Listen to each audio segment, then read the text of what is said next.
Winter camping might seem like hard work for most of us, but as long as you know what to do, you'll be fine. Here are some tips on how to use your stove in cold conditions.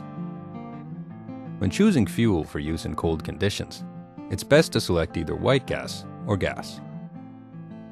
White gas works in the same way, both in the summer and the winter. It's clean and has a very high energy content. It's the best choice in cold conditions. Gas.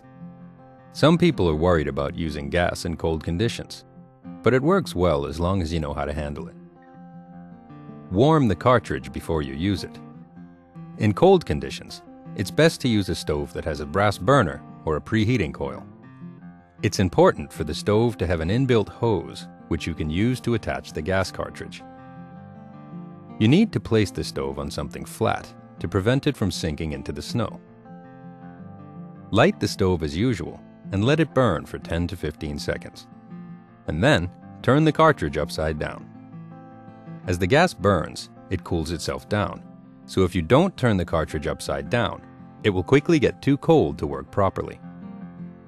When you flip it over, you're actually pouring the gas in liquid form into the burner, which then evaporates in the preheating coil. In the winter, you'll need a lot more fuel compared with the summer, for example, to melt snow. So efficiency is very important. Use a pot with a heat exchanger. It's much more effective and saves approximately 1/3 of the fuel.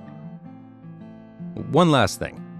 When you're melting snow, always save some water to pour into the pot before you start melting. Otherwise, you risk having a burnt taste. The non-stick pot might also get too hot, which could damage the surface. For more tips on using different stoves and fuel in the winter, visit primus.se.